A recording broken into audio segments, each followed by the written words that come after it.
what has the offseason been like, and how great has it been to get back with the team in OTAs? It's been really cool. It really has. You kind of forget what it's like, what we had to go through last year, because so many neat things have happened, opening up, being able to be around the guys, being able to hold meetings in person, interacting with them.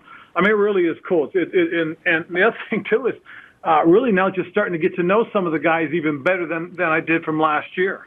These are all good things. It sounds great. You go back to Ron, the team and everybody involved went through so many different things last year, and you had a really good season. So I want to ask you, were you surprised by that success? In other words, was that something of an overachievement, or was that about setting the standard? I think it was about setting the standard. You can't control what happens with the other teams other than when you play them. So as far as I was concerned, I thought we started playing better in the second half of the season, which is kind of what you hope for. At least that was what I was hoping for, was to see us grow and develop as a football team. And once we kind of got a little bit of momentum, and then looking around us and seeing that nobody was running away with the division, I basically went to the players and said, hey, why not us?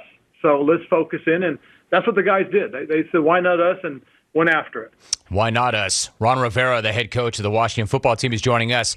Ron, I want to ask you about the way the season started, because the team was 1-3, and then you made the change at quarterback, and I could see whereby if it were another group, maybe they throw in the towel on the season. Your team never did that. How do you explain that?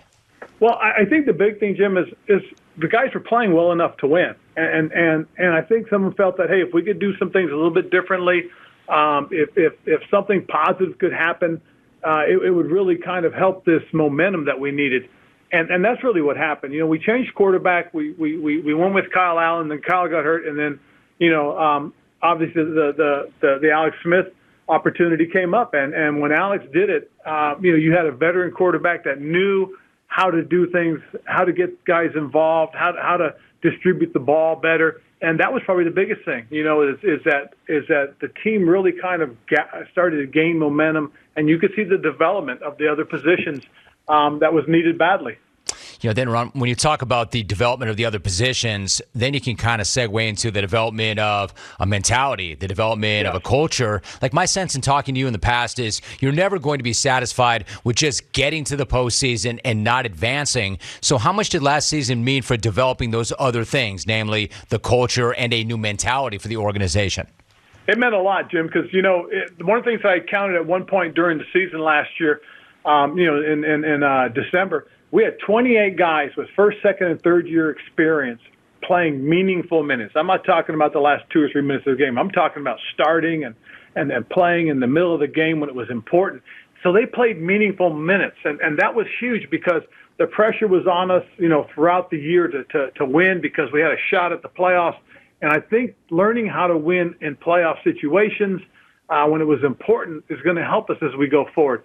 The mentality, developing that was important, getting the guys to think that, it's not, oh, here we go again. It's not, hey, we still got a chance, because, we won a couple of those games in the fourth quarter. So that was another big thing that really kind of helped us as we developed through this. In terms of the football team, Chase Young, Ron, had an amazing rookie season. You've raved about his personality and the fact that he always wants to be the first one in every workout. Physically, how special the young man is. But what has he brought to your team in terms of leadership? There's an energy about him that's an amazing thing, and he's such an upbeat young man. He's always cheering for his teammates. I mean, when one of the defensive guys makes a play, he's one of the first ones there to celebrate. When the offense makes a play, he's right behind those guys, cheering them on, and it's infectious and it inspires his teammates, and that's why near the end of the year, when we needed a team captain, I made him the team captain, one of the team captains, because of who he is and how he handles things and the way he does things. It's the right way, and he's just followed it up by taking on that responsibility. And he's just a dynamic young man who's got an infectious personality about who he is. Ron Rivera joining us for a few more moments. Ron, you want to talk about doing things the right way. You also brought in Ryan Fitzpatrick this offseason. What's it been like having him around the team and watching him assimilate the way he has? Well, it's an amazing thing because, here's a guy who's got a tremendous pedigree. He's got a great resume in terms of, knowing football, playing football, and having a great career. And what's really been neat, though, is watching him, how he handles our young players, the way he talks to them, the way he gives them tips and advice. As an example, the other day, Diami Brown was running a route, and he came in and he did this and made a little move. And so Ryan went up to him and said, hey, listen, now, Diami, you're going to run that pivot now. If you feel that guy there, don't complete it. Get away from him as quickly as you can, and I'll throw you open. And Diami just kind of looked, and then next thing you know, very next thing happened. The kid ran the route the way he needed to, and Ryan dotted it on him, and it was one of those things that you can sit there and see the growth. And it was to me, it was really cool to watch how this veteran is helping this young kid out. Right, and it's so easy to see why people love him, why teammates rave about him everywhere he's been.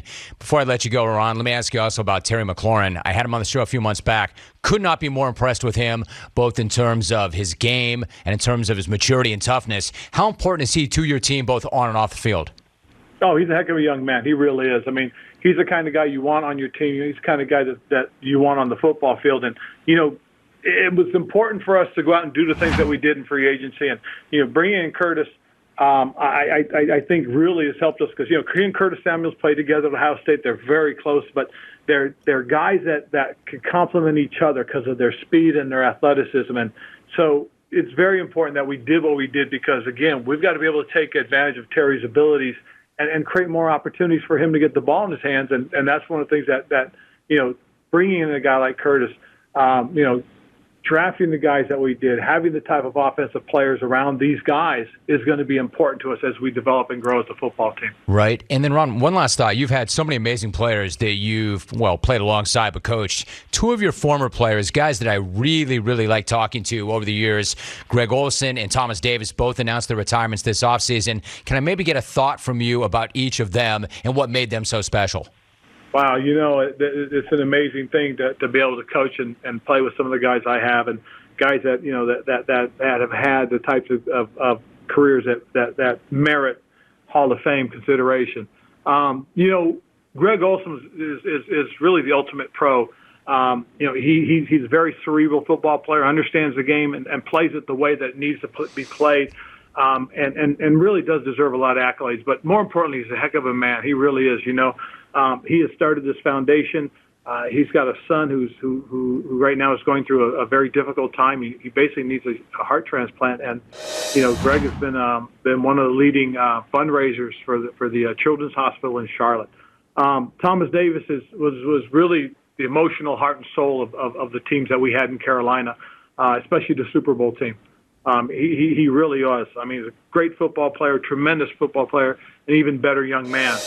But he really was. He was the guy that was the heart and soul of who we were. And just, again, as I said, being able to coach guys like that has been just one of the blessings of my career. Ron Rivera, my guest. Ron, I know that you don't want to make it about you. I just want to take a few moments to make it about you because I'm listening to you right now, and your energy sounds unbelievable. You sound great. Last year was remarkable in the sense that what you had to deal with personally, roughly 7 months after you were named head coach, you noticed a lump on your neck. When you returned for training camp, you had a biopsy. You learned it was cancer. What do you remember about receiving that news and that day? Well, it was definitely a punch to the gut, but it made me angry. It's what it really did because, I really felt there was a lot of positive things that were happening and things were going in the right direction. But to have something like that pop up just kind of made me angry. I mean, I had my moments where there was some fear, but for the most part, I just I was really set on, okay, this is what we're going to do. This is what we got to do. I'm going to listen to the docs. I'm going to do exactly what I'm supposed to. Just to get through this and beat cancer. And that's really was the mentality. And I also kind of felt that, as we were going through this as an organization, as a team in terms of our development and growth, that this would really kind of something to build off of as well. Because, again, we had Alex Smith who was making the comeback off of the leg injury. And he was somebody that the guys could really look at and say, wow, if this guy can work through this, man, so can I. It's so interesting, Ron, because I've made this point a number of times. I will always make this point. Cancer is so insidious that literally everybody listening, I would venture a guess, either knows somebody close to them who's had to deal with that or knows somebody who knows somebody. Like, we've all experienced it on some level. And when you say that you were actually, quote, angry and pissed when you got that word, like, I can remember my father had leukemia and he fought the thing bravely before he finally lost that fight in the end, but didn't lose because he always kept fighting. So your reaction texting that you were pissed is really interesting to me. I'm not sure that people understand, though, the toll that the treatments took on you. The story goes you lost more than 30 pounds. You were battling serious fatigue, yet you just kept on battling and working and grinding. How were you able to do that? Well, the biggest thing was really the team of people around me. My primary caregivers being my wife, my daughter, and my son. That whenever my son was in town, the three of them would take care of me. If not, it was definitely Stephanie and Courtney.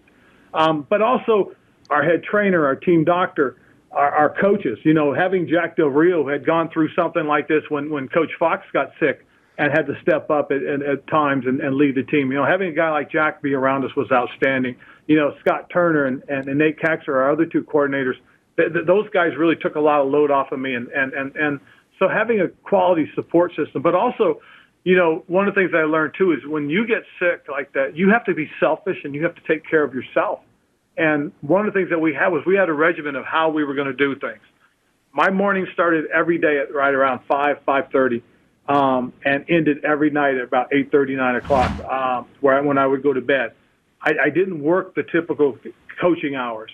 It was between 5:30 and 6:30. I was so fatigued that my daughter would have to take me home, and I would eat, and I'd have to stay up for an hour to make sure the food had digested properly, and then go to sleep.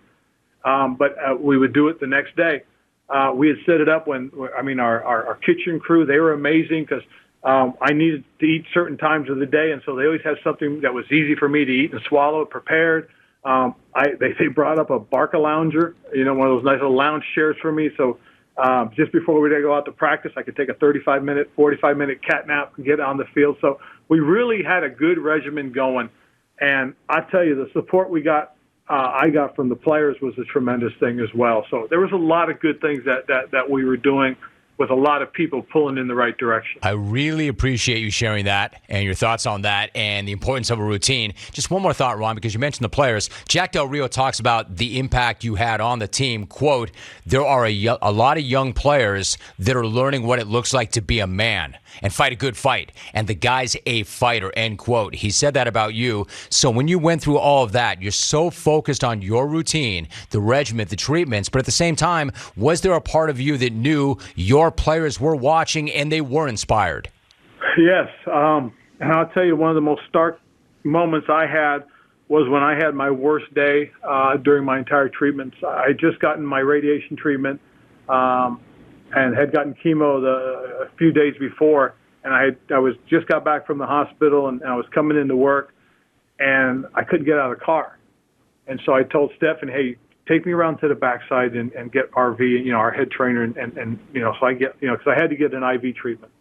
So she drove around back, the head trainer came out, and the two of them walked me in arm. And it just happened, there was like about 25, 30 guys that were near the training room, near the weight room as I walked in. And it went from all this clutter and noise to dead silence. And I got in and I was able to get, my hydration done, my IV done. Then then they walked me back out, and it was the same thing. As I walked out, it got quiet. There was no way I could stay and work that day it was a Tuesday, thank goodness. It was the player's day off, but it was a Tuesday, and I can just, as I looked up, I could just see the look on their faces, and I just thought, oh wow, But I think it somehow maybe it did help those guys, and hopefully they learned something from it.